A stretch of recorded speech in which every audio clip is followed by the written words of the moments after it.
ఢిల్లీలో సడన్ గా వాతావరణం మారింది. ఒకవైపు ఎండలు, మరోవైపు వర్షాలు.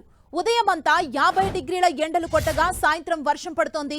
20 నుంచి 30 కిలోమీటర్ల వేగంతో గాలులు వీస్తాయని వాతావరణ శాఖ తెలిపింది.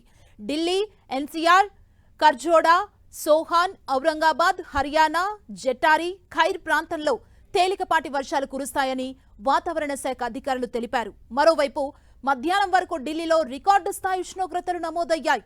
చరిత్రలోనే తొలిసారిగా ఢిల్లీలో ముంగేష్పూర్లో 52 డిగ్రీల ఉష్ణోగ్రత నమోదైంది.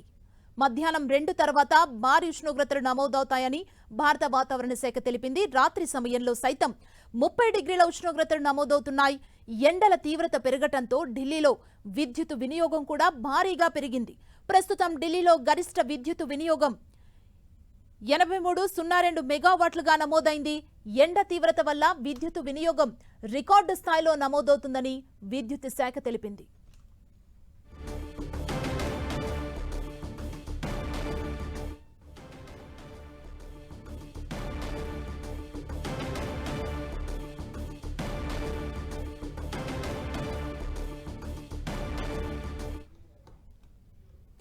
ఇదే అంశానికి సంబంధించి మరింత సమాచారం మా ఢిల్లీ ప్రతినిధి గోపి మనకు అందిస్తారు. గోపి, చెప్పండి, ఉదయం అంతా 52 డిగ్రీల ఉష్ణోగ్రత నమోదైంది. ఢిల్లీ ప్రజలు అల్లాడిపోయారు. ఆ ఎండ తీవ్రతతో ఉన్నటువంటి వాతావరణంలో చేంజెస్ వచ్చాయి. ప్రస్తుతం ఏ ప్రాంతాల్లో వర్షం పడుతుంది? సిచ్యుయేషన్ ఏంటి గోపి ఢిల్లీలో?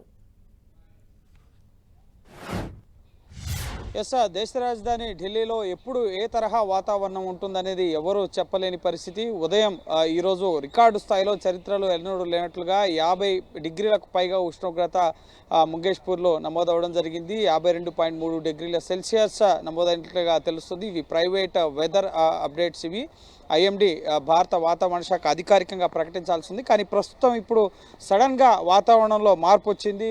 వెదర్ అంతా కూడా చల్లగా మారింది. కాస్త ముఖ్యంగా ఆకాశం అంతా కూడా మేఘావృతమై ఉంది. కాసేపటి క్రితం చిరుజల్లులు కూడా కురిశాయి. ముఖ్యంగా పశ్చిమ డిస్టర్బెన్సెస్, వెస్టర్న్ డిస్టర్బెన్సెస్, అలాగే ఇటు వాయువ్య దిశగా వీస్తున్న గాలుల ప్రభావంతో అరేబియా సముద్రంలో అల్పపీడన ప్రభావం ఏర్పడింది. సో దీని కారణంగా ఇటు ఉత్తరాది రాష్ట్రాల్లో వర్షాలు పడతాయని చెప్పి వాతావరణ శాఖ ముందస్తుగానే వెల్లడించడం జరిగింది. అందులో భాగంగా ఇప్పుడు రానున్న 2 గంటల పాటు ఢిల్లీ ఎన్సీఆర్లో ముఖ్యంగా కర్కోడా, అలాగే జజ్జర్ హర్యానా, అలాగే పల్వాల్, ముఖ్యంగా సోహానా, నూహ్, ఔరంగాబాద్, అలాగే హోదల్, ముఖ్యంగా జట్టారి, అలాగే యూపీలోని ఖైర్, ఈ ప్రాంతాల్లో వర్షాలు పడతాయని చెప్పి వాతావరణ శాఖ కాసేపటి క్రితమే వెదర్ అప్డేట్ని వెల్లడించడం జరిగింది. సో ఈరోజు ఉదయం మళ్ళీ ముఖ్యంగా మధ్యాహ్నం 2 గంటల సమయంలో అత్యధికంగా ఇటు ప్రైవేట్ వెదర్ అప్డేట్స్ ప్రకారం 52.3 డిగ్రీల సెల్సియస్ ఉష్ణోగ్రతలు ఈరోజు ముంగేష్పురిలో నమోదవడం జరిగింది. మళ్ళీ ముఖ్యంగా అది జరిగిన 2 గంటలకే మళ్ళీ వాతావరణంలో మార్పు రావడం ప్రస్తుతం కింద చూడొచ్చు. ముఖ్యంగా మధ్యాహ్నం ఉన్న ఎండ తీవ్రతకి 10 నిమిషాల క్రితం కురిసిన వర్షం మొత్తం కూడా నేలలోకి ఇంకిపోయిన దృశ్యాలు మీరు చూస్తున్నారు. పూర్తిగా భూతాపం ఏ విధంగా ఉందనేది మీకు అర్థమవుతుంది. చిరుజల్లులు పడిన కాసేపటికే వర్షపు నీటిని మొత్తాన్ని కూడా ఈ కాంక్రీట్ ప్రాంతం అంతా కూడా పీల్చేసుకున్న పరిస్థితి. వర్షం పడిందా లేదా అన్నట్లుగా ప్రస్తుతం దృశ్యాలనే ఉన్నాయి. కానీ రానున్న 2 గంటల పాటు కూడా ఈ ఆకాశం మేఘావృతమై ఉండడం, గంటకు 20 నుంచి 30 కిలోమీటర్ల వేగంతో గాలులు వీస్తాయని చెప్పి కూడా వాతావరణ శాఖ వెల్లడించడం జరిగింది. ప్రధానంగా ఈ ఎండ తీవ్రత వల్ల విద్యుత్ వినియోగం కూడా రికార్డు స్థాయిలో పెరిగింది. ఢిల్లీ చరిత్రలో ఎన్నడూ లేనంత రికార్డు స్థాయి విద్యుత్ వినియోగం పెరిగింది అని చెప్పి విద్యుత్ డిస్కమ్స్ వెల్లడించడం జరిగింది. ఈ ఏడాది ప్రస్తుతం ఇప్పటి వరకు 8,302 మెగావాట్ల విద్యుత్ని ఈరోజు ఢిల్లీ వినియోగించడం జరిగింది. ఇది ఇప్పటి వరకు గరిష్ట విద్యుత్ వినియోగం. ఇంతకుముందు 7,500 యూనిట్ల మెగావాట్ల విద్యుత్ వరకు వినియోగించడం జరిగింది. సో విద్యుత్ లోడ్ కూడా పెరుగుతోంది. ఏసీలు, కూలర్లు, ఫ్యాన్లు డే అండ్ నైట్ కూడా గృహాల్లో అలాగే ఆఫీసుల్లో నడుస్తున్న పరిస్థితుల నేపథ్యంలో విద్యుత్ వేడిని, ముఖ్యంగా ఎండ వేడిని తట్టుకునేందుకు విద్యుత్ వినియోగాన్ని కూడా పెంచడంతో గరిష్ట స్థాయిలో ఢిల్లీలో విద్యుత్ వినియోగం కూడా పెరగడం జరిగింది. సో ప్రత్యేక వాతావరణ పరిస్థితులు అయితే ప్రస్తుతం ఢిల్లీలో నెలకొన్నాయి. గోపి, అంటే ఉదయం 52 డిగ్రీల ఉష్ణోగ్రత నమోదవ్వడం, సాయంత్రం మళ్ళీ వర్షం పడడం, ఈ సడన్ మార్పులు ఎట్లా చూడాలి? అంటే గతంలో ఎప్పుడైనా ఇలా జరిగిందా? 52 డిగ్రీలకు ఉష్ణోగ్రత లేవడం, ఆ తర్వాత సాయంత్రం వర్షం పడడం, ఈ మార్పులను ఎట్లా చూడాలి? వాతావరణ శాఖ అధికారులు ఏం చెప్తున్నారు? ఎస్, చరిత్రలో మునుపెన్నడూ కూడా ఢిల్లీలో ఇంత స్థాయిలో 50 డిగ్రీల ఉష్ణోగ్రతలు అనేవి నమోదు కాలేదు. మొదటిసారి ముఖ్యంగా వేసవి కాలంలో మే నెలలో సాధారణంగానే గరిష్ట ఉష్ణోగ్రతలు నమోదవుతాయి. 10 ముఖ్యంగా భారత వాతావరణ శాఖ సీనియర్ శాస్త్రవేత్త డాక్టర్ నరేష్ కుమార్తో మాట్లాడడం జరిగింది. ఆయన ఢిల్లీలో ఉన్న వెదర్ అప్డేట్స్ని వివరించడం జరిగింది. ముఖ్యంగా భూమికి సూర్యుడు దగ్గరగా వస్తున్న కొద్దీ ఉష్ణోగ్రత భూతాపం అనేది పెరుగుతుంది, అందుకే ఎండల తీవ్రత పెరుగుతుంది. అలాగే పక్కన ఉన్న పాకిస్తాన్లో 50 డిగ్రీల వరకు కూడా ఉష్ణోగ్రతలు నమోదవుతున్నాయి. అక్కడ గరిష్టంగా 15 డిగ్రీల అధిక ఉష్ణోగ్రతలు అక్కడ ఉన్న వెదర్కి అదనంగా నమోదవుతుండడంతో ఆ వైపు నుంచి వీస్తున్న గాలులు రాజస్థాన్ మీదుగా ఇటు ఉత్తరాది రాష్ట్రాల మీదకి పాకిస్తాన్ మీదుగా వీచే ఎడారి ప్రాంతాల నుంచి వీచే గాలుల ప్రభావం వల్ల ఈ ఎండ తీవ్రత అధికంగా ఉంటుంది. వేడి గాలు, ఈ హీట్ వేవ్ అనేది అందువల్లే ఉష్ణోగ్రతలు అధికంగా నమోదవుతున్నాయని చెప్పి వాతావరణ శాఖ వెల్లడించడం జరిగింది. అయితే రానున్న 2-3 రోజుల్లో మే 30-31 తేదీల్లో ఇటు అరేబియా సముద్రంలో అల్పపీడనం ఏర్పడడం జరిగింది. వాయువ్య దిశగా ఇటు తూర్పు వైపుకు వీచే గాలుల ప్రభావంతో ఉత్తరాది రాష్ట్రాలు ఇటు రాజస్థాన్, అలాగే పంజాబ్, ఇటు ఢిల్లీ, హర్యానా, యూపీ ఈ ప్రాంతాల్లో సుమారు 3 నుంచి 4 డిగ్రీల వరకు ఉష్ణోగ్రతలు తగ్గుతాయని వెల్లడించడం జరిగింది. సో ప్రస్తుతం 50 డిగ్రీల ఉష్ణోగ్రతలు నమోదవుతున్నాయి కాబట్టి 45 డిగ్రీల వరకు ఉష్ణోగ్రతలు తగ్గే అవకాశం ఉంది. రానున్న 2 రోజుల్లో కొన్ని తేలికపాటి వర్షాలు కూడా కురుస్తాయని చెప్పి వాతావరణ శాఖ వెల్లడించడం జరిగింది. అలాగే కేరళకి నైరుతి ఋతుపవనాలు రేపటికల్లా రీచ్ అవుతాయని చెప్పి కూడా వాతావరణ శాఖ అంచనా వేస్తోంది. సో దక్షిణాది రాష్ట్రాల్లో కూడా తొందరగానే అనుకున్న దానికన్నా 2 రోజుల ముందుగానే నైరుతి ఋతుపవనాలు కేరళ తీరాన్ని తాకే అవకాశం ఉంది. సో దక్షిణాది రాష్ట్రాల్లో కూడా ఇటు రానున్న రోజుల్లో మరో వారం 10 రోజుల్లో వర్షాలు ప్రారంభమవుతాయి. అలాగే ఉష్ణోగ్రతలు కూడా గణనీయంగా తగ్గుతాయి. కానీ ఉత్తరాది రాష్ట్రాల్లో మాత్రం జూన్ నెలలో గరిష్టంగా 40 నుంచి 45 డిగ్రీలు, అలాగే కనిష్టంగా 20 నుంచి 30 డిగ్రీల ఉష్ణోగ్రతల వరకు నమోదవుతాయని చెప్పి వాతావరణ శాఖ వెల్లడించడం జరిగింది. సో ప్రస్తుతం అయితే వెంటనే ముఖ్యంగా అరేబియా సముద్రంలో ఏర్పడిన అల్పపీడన ప్రభావంతో ప్రస్తుతం మధ్యాహ్నం అత్యధిక వేడి, అత్యధిక ఉష్ణోగ్రతలు, ఇప్పుడు సాయంత్రం కాసేపటి క్రితం కొద్దిగా వర్షం అనేది కురవడం జరిగింది. గోపి, అండ్ ఢిల్లీలో పొల్యూషన్ కూడా ఎక్కువగా ఉంటుంది, ఎయిర్ క్వాలిటీ కూడా చాలా తక్కువగా ఉంటుంది కదా, అంటే ఇప్పుడు ఈ సడన్ చేంజెస్ కి అదేమన్నా రీజనా, అంటే ఏం చెప్తున్నారు? ఎస్, పర్టికులేట్ మ్యాటర్ పైన 220 పాయింట్స్ వరకు కూడా ఈరోజు కాలుష్య తీవ్రత అనేది ఉంది. పర్టికులేట్ మ్యాటర్ పైన గాలిలో ఉన్న దుమ్ము ధూళికణాలను కొలవడం జరుగుతుంది.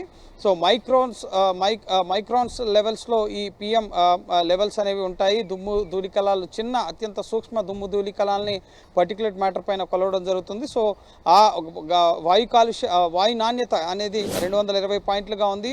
0 నుంచి 50 పాయింట్ల వరకుగా ఉంటే అది మెరుగైన గాలి నాణ్యతగా గుర్తించడం జరుగుతుంది. సో 200 పాయింట్లు అనేది ముఖ్యంగా పేలవమైన గాలి నాణ్యతగానే మనం చెప్పాల్సి ఉంటుంది. సో కాలుష్య తీవ్రత అనేది కూడా ముఖ్యంగా చలికాలంలో ముఖ్యంగా పంజాబ్లో పంట వ్యర్థాలు దహనం చేయడం, పొగమంచు ప్రభావం ఉండడంతో గాలిలో ఉన్న దుమ్ము ధూళికణాలు గాలిలో కలిసిపోకుండా ఒక స్థాయి వరకు కూడా గాలిలో అదే లెవెల్లో ఉండిపోవడంతో కాలుష్య తీవ్రత అనేది కొనసాగుతోంది. సో ఇప్పుడు ఎండాకాలం కూడా కన్స్ట్రక్షన్, ఇప్పుడు సెంట్రల్ ఢిల్లీలో సెంట్రల్ విస్టా ప్రాజెక్ట్ జరుగుతోంది. సెంట్రల్ సెక్రటరియట్కి సంబంధించి ఇటీవల పార్లమెంట్ కంప్లీట్ అయింది. కానీ ఇంకా మంత్రిత్వ శాఖలకు సంబంధించిన కార్యాలయాల నిర్మాణం ఇండియా గేట్కి ఇరువైపులా కూడా జరుగుతుంది కాబట్టి సో ఈ ఏరియాలో అయితే పొల్యూషన్ లెవెల్స్ ఇంకా కొనసాగుతున్నాయి. సో పొల్యూషన్స్, అలాగే పొల్యూషన్తో పాటుగా ఎండ తీవ్రత, ఇటు వెస్టర్న్ డిస్టర్బెన్సెస్ కారణంగా అరేబియా మహాసముద్రంలో ఏర్పడిన అల్పపీడనం, అలాగే పశ్చిమ దిశగా వీసే గాలులు, ఈ ప్రభావం అంతటితోనే ఈ ప్రత్యేక వాతావరణ పరిస్థితులు ఏర్పడ్డాయని చెప్పి వాతావరణ శాఖ వెల్లడించడం జరిగింది. సో ఏదైనా సరే, ఎండ తీవ్రత అయినా,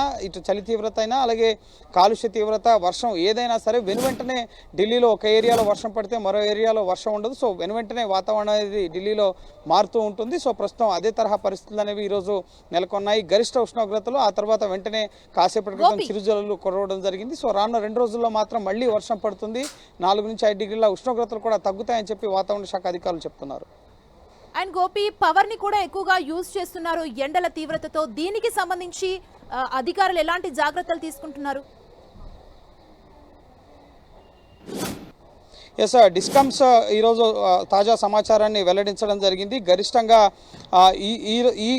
ముఖ్యంగా ఢిల్లీ చరిత్రలోనే తొలిసారి 8,000 మెగావాట్లు, 8,302 మెగావాట్ల విద్యుత్ని వినియోగించడం జరిగింది.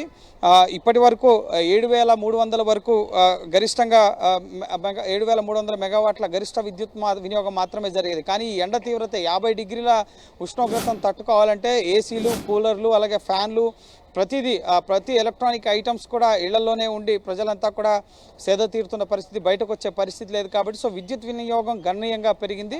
సో ట్రాన్స్ఫార్మర్లపైన లోడ్ పెరగడం కానీ, ట్రాన్స్ఫార్మర్స్ ఫీజులు పాడవడం, అలాగే కాలిపోవడం ఇటువంటి ఘటనలు కూడా చోటు చేసుకుంటున్నాయి. గడిచిన ఆదివారం ఈస్ట్ ఢిల్లీలో 2-3 గంటల పాటు పవర్ కట్ అనేది కొనసాగింది. కొన్ని ఏరియాస్లో ఈ ట్రాన్స్ఫార్మర్స్ పైన లోడ్ పెరగడంతో విద్యుత్కి అంతరాయం కూడా ఏర్పడుతుంది. టెక్నికల్ ఇష్యూస్ వచ్చి ఎక్కువగా వినియోగిస్తున్న కారణంగా, అలాగే ఏసీలు ఎక్కువగా వినియోగిస్తున్న కారణంగా వాటి నుంచే హీట్ వల్ల కూడా హౌసింగ్ సరౌండింగ్స్లో టెంపరేచర్స్ అనేవి గణనీయంగా పెరుగుతున్న పరిస్థితి ఉంది. సో ఖచ్చితంగా ఇటు ప్రభుత్వం పైన కూడా ముఖ్యంగా ఈ హీట్ వేవ్ అనేది విద్యుత్ వినియోగం పైన పెరగడంతో సో పవర్ కన్సంప్షన్ కూడా పెరుగుతుంది. ఢిల్లీలో 200 యూనిట్ల వరకు కూడా ఉచిత విద్యుత్ ప్రస్తుతం అమలవుతుంది. కానీ ఎండ తీవ్రత వల్ల ప్రతి ఒక్కరూ కూడా విద్యుత్ని విరివిగా వినియోగిస్తుండడంతో విద్యుత్ వినియోగం కూడా పెరుగుతుంది. 8,302 మెగా యూనిట్లు ఇప్పటి వరకు 7,000 మెగా వాట్ల యూనిట్ మాత్రమే గరిష్టంగా వినియోగించడం జరిగింది. కానీ దానికి అదనంగా 1000 యూనిట్లు ప్రతిరోజు కూడా ఢిల్లీ వాసులు వినియోగిస్తున్నారు. సో ఎండ ప్రభావం అయితే ఎంత మేరకు ఉందనేది ఈ విద్యుత్ వినియోగాన్ని చూస్తేనే మనకు అర్థమవుతుంది. Thank you Gopi.